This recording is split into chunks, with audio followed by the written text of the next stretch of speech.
नमस्कार। आकाशवाणी से समाचार संध्या के साथ मैं कनकलता।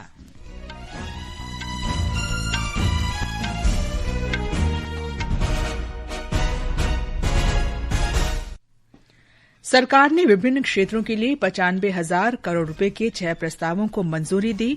भारत के जहाज निर्माण और समुद्री क्षेत्र को बढ़ावा देने के लिए लगभग 70,000 करोड़ रुपए के पैकेज को मंजूरी दी गई।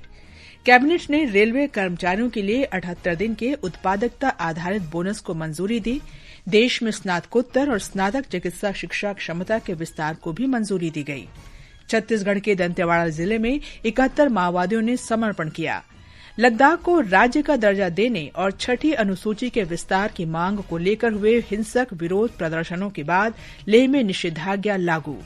सुपर टाइफून रागासा ने दक्षिण पूर्व एशिया में तबाही मचाई। ताइवान में 17 और फिलीपींस में 4 लोगों की मौत। और पुरुषों के T20 एशिया कप क्रिकेट में दुबई में भारत तथा बांग्लादेश के बीच सुपर 4 का मुकाबला जारी। अब समाचार विस्तार से। केंद्रीय मंत्रिमंडल ने आज लगभग 95,000 करोड़ रुपए के 6 प्रस्तावों को मंजूरी दी। केंद्रीय मंत्रिमंडल ने आज भारत के जहाज निर्माण और समुद्री पारिस्थितिकी तंत्र को पुनर्जीवित करने के लिए 69,725 करोड़ रुपए के एक व्यापक पैकेज को भी मंजूरी दी। सूचना तथा प्रसारण मंत्री अश्विनी वैष्णव ने नई दिल्ली में मीडिया को जानकारी देते हुए कहा कि यह पैकेज घरेलू क्षमता को मजबूत करने, दीर्घकालिक वित्त पोषण में सुधार और ग्रीनफील्ड तथा ब्राउनफील्ड शिपयार्ड विकास को बढ़ावा देने के लिए डिजाइन किया गया है। तो आज करीब 70,000 करोड़ रुपीस का पैकेज अप्रूव हुआ है और ये 10 इयर्स का प्रोग्राम है बड़ा।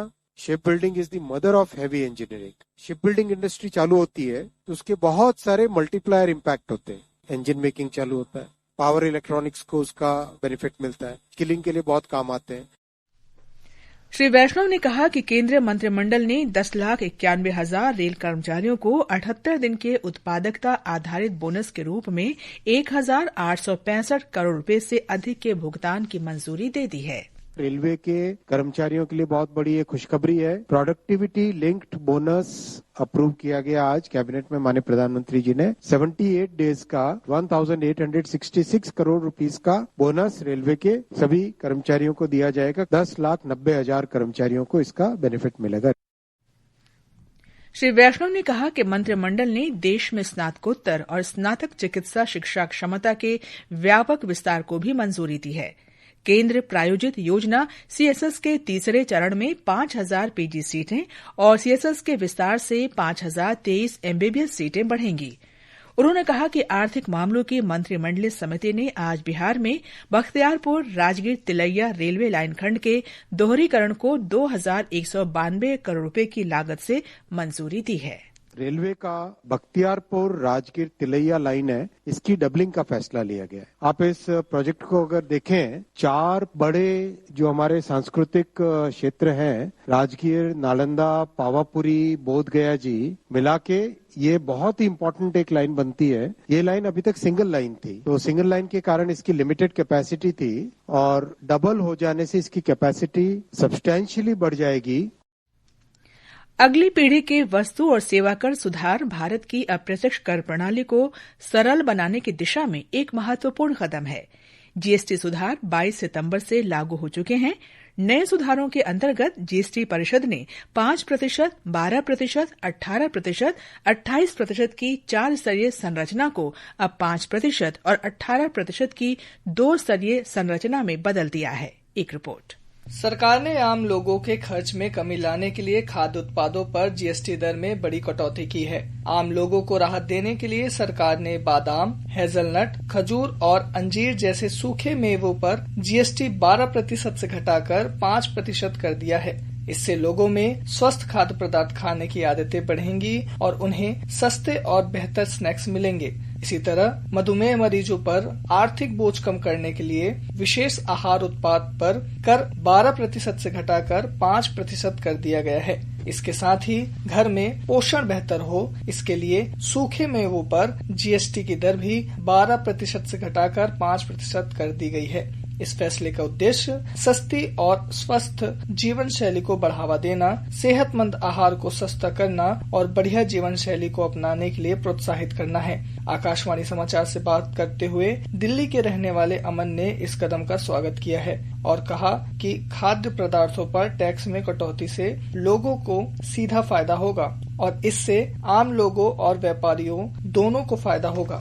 सरकार ने जो डिसीजन लिया है हेल्दी फूड पर से जीएसटी हटाने का, उससे बहुत खुश हूँ मैं। और इससे सिर्फ हमारा फायदा ही नहीं है बल्कि शॉपकीपर्स का ही फायदा होगा, क्योंकि अब लोग भी इन सब चीजों को ज्यादा से ज्यादा परचेज करेंगे। नए जीएसटी सुधारों के तहत यह बदलाव देश भर में लोगों को रोजाना पोषण सुनिश्चित करने और स्वस्थ आहार खाने के लिए प्रोत्साहित करने की दिशा में एक महत्वपूर्ण कदम है। इन नए जीएसटी सुधार से मध्यम वर्ग के युवाओं और शहरी कामकाजी लोगों को स्वस्थ जीवन शैली अपनाने में मदद मिलेगी। रोहन के साथ आदित्य प्रताप, आकाशवाणी समाचार, दिल्ली। प्रधानमंत्री नरेंद्र मोदी के नेतृत्व में सेवा और सुशासन के मंत्र से प्रेरित होकर सरकार परिवर्तन और प्रगति लाने के लिए अथक प्रयास कर रही है। आज इस विशेष श्रृंखला सेवा पर्व में हम बता रहे हैं कि कैसे मोदी सरकार विश्व ऑडियो विजुअल और मनोरंजन शिखर सम्मेलन वेव्स के माध्यम से भारत को मीडिया और मनोरंजन का वैश्विक केंद्र बना रही है। नरेंद्र मोदी सरकार का दृष्टिकोण भारत की रचनात्मक शक्ति का उपयोग कर उसे वैश्विक नेता बनाने का है। इस दृष्टिकोण का एक हिस्सा मुंबई में इस साल 1 से 4 मई तक आयोजित विश्व ऑडियो विजुअल मनोरंजन शिखर सम्मेलन वेव्स का पहला संस्करण था। इस आयोजन का उद्देश्य दुनिया भर के रचनाकारों, स्टार्टअप्स, उद्योग जगत के नेताओं और नीति निर्माताओं को एक साथ लाकर भारत को मीडिया, मनोरंजन और डिजिटल नवाचार के वैश्विक केंद्र के रूप में स्थापित करना था। वेव्स का उद्घाटन करते हुए प्रधानमंत्री ने कहा था कि भारत की रचनात्मक अर्थव्यवस्था सकल घरेलू उत्पाद में सकारात्मक योगदान दे सकती है। भारत की क्रिएटिव इकोनॉमी आने वाले वर्षों में जीडीपी में अपना योगदान और बढ़ा सकती है। आज Bharat film production, digital content, gaming, fashion और म्यूजिक का ग्लोबल हब बन रहा है। आज ग्लोबल एनिमेशन मार्केट का साइज $430 बिलियन से ज्यादा का है।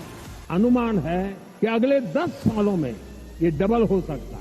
ये भारत की एनिमेशन और ग्राफिक इंडस्ट्री के लिए बहुत बड़ा अवसर है। रचनात्मकता, तकनीक और प्रतिभा का लाभ उठाकर एक उज्जवल भविष्य बनाने के प्रधानमंत्री के दृष्टिकोण के अनुरूप वेव्स फिल्मों, OTT, gaming, comics, digital media, AI, AVGC, XR, प्रसारण और उभरती हुई प्रौद्योगिकी को एक साथ लाकर भारत के मीडिया और मनोरंजन कौशल को प्रदर्शित करता है। अभिनेता आमिर खान ने भी इस पहल की सराहना की। मुझे लगता है ये बहुत ही अच्छा विचार है और ये पूरे देश के युवाओं को अपनी प्रतिभा दिखाने का एक शानदार अवसर है। यह बेहतरीन पहल है जो भारत के मनोरंजन पर केंद्रित है। ये सब इसलिए और भी महत्वपूर्ण हो जाता है क्योंकि इसे प्रधानमंत्री ने स्वयं शुरू किया है। वहीं यूनेस्को के लाजारे एलोंडो ने भी नवाचार को बढ़ावा देने के भारत के दृष्टिकोण की सराहना की। मैं भारत को पहले विश्व ऑडियो विजुअल और एंटरटेनमेंट शिखर सम्मेलन आयोजित करने के लिए बधाई देता हूं। इसमें उद्योग जगत के प्रमुखों, हितधारकों को एक साथ लाया गया है। इसके लिए मैं भारत की सराहना भी करता हूं। within the media and entertainment sector. विविध चुनौतियों और सहयोग के लिए एक मंच के रूप में वेव्स ने भारत के मीडिया और मनोरंजन के भविष्य पर स्थायी प्रभाव डाला है। समाचार कक्ष से सरफिरोजी। ये समाचार आकाशवाणी से प्रसारित किए जा रहे हैं। ताज़ा समाचार जानने के लिए आप हमारे social media handle @AIR News Hindi को फॉलो कर सकते हैं। समाचार संध्या में आपका फिर स्वागत है। छत्तीसगढ़ के दंतेवाड़ा जिले में आज 21 महिलाओं सहित 71 माओवादियों ने सुरक्षा बलों के सामने समर्पण कर दिया। पुलिस ने बताया कि इनमें से 30 माओवादियों पर 64 लाख रुपए का इनाम था। अधिकारियों ने बताया कि राज्य सरकार की पुनर्वास नीति के अंतर्गत आत्मसमर्पण करने वाले माओवादियों को 50-50 हजार रुपए की प्रोत्साहन राशि के साथ कौशल विकास प्रशिक्षण सहित अन्य सुविधाएं भी प्रदान की जाएंगी। छठी अनुसूची के विस्तार और लद्दाख को राज्य का दर्जा देने पर केंद्र के साथ प्रस्तावित वार्ता को आगे बढ़ाने की मांग को लेकर हिंसक विरोध प्रदर्शन के बीच लेह में निषेधाज्ञा लागू कर दी गई है। लेह जिले में कानून व्यवस्था बनाए रखने के लिए भारतीय नागरिक सुरक्षा संहिता 2023 की धारा 163 के अंतर्गत लेह में पूर्व अनुमति के बिना जुलूस, रैली या मार्च नहीं निकाला जाएगा। वाहनों पर लाउडस्पीकर का उपयोग प्रतिबंधित है। 5 या अधिक व्यक्तियों के एकत्र होने पर भी प्रतिबंध रहेगा। राष्ट्रपति द्रौपदी मुर्मू कल उत्तर प्रदेश के वृंदावन जाएंगी। वृंदावन में अपने 1 दिवसीय प्रवास के दौरान राष्ट्रपति श्री बांके बिहारी मंदिर, निधिवन और कुब्जा कृष्ण मंदिर में दर्शन और पूजा करेंगी। प्रधानमंत्री नरेंद्र मोदी कल उत्तर प्रदेश और राजस्थान का दौरा करेंगे।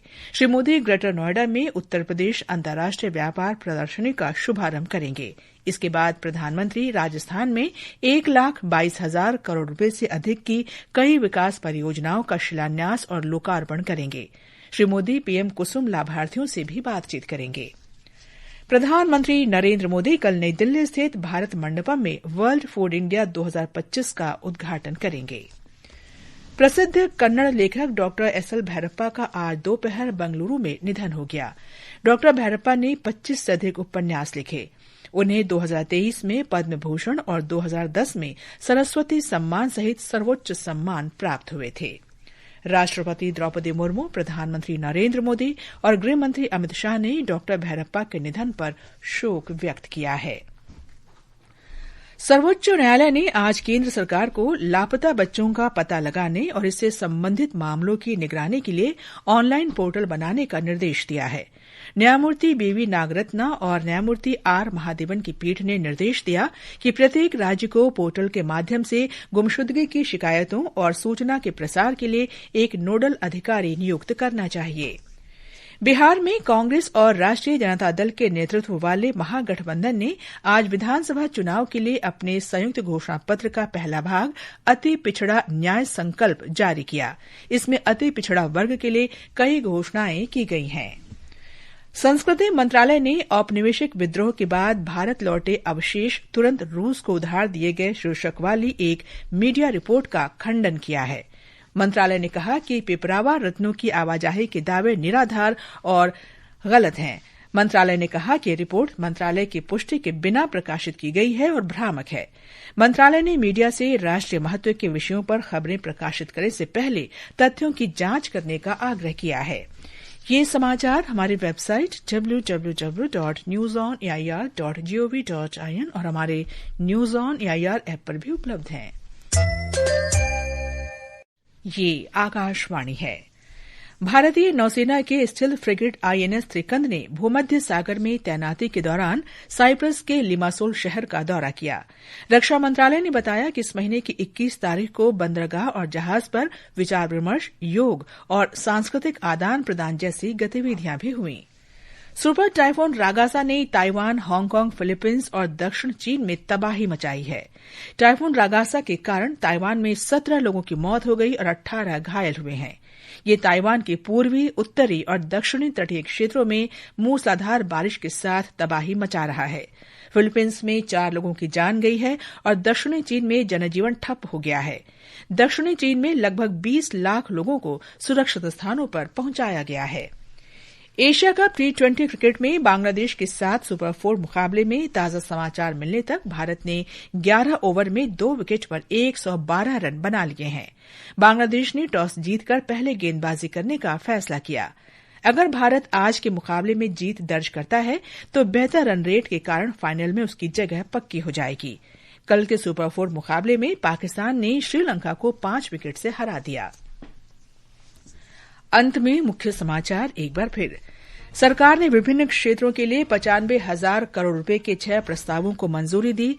भारत के जहाज निर्माण और समुद्री क्षेत्र को बढ़ावा देने के लिए लगभग 70,000 करोड़ रुपए के पैकेज को मंजूरी दी गई। कैबिनेट ने रेलवे कर्मचारियों के लिए 78 दिन के उत्पादकता आधारित बोनस को मंजूरी दी। देश में स्नातकोत्तर और स्नातक चिकित्सा शिक्षा क्षमता के विस्तार को भी मंजूरी दी गई।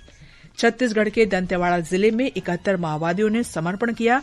लद्दाख को राज्य का दर्जा देने और छठी अनुसूची के विस्तार की मांग को लेकर हिंसक विरोध प्रदर्शनों के बाद लेह में निषेधाज्ञा लागू।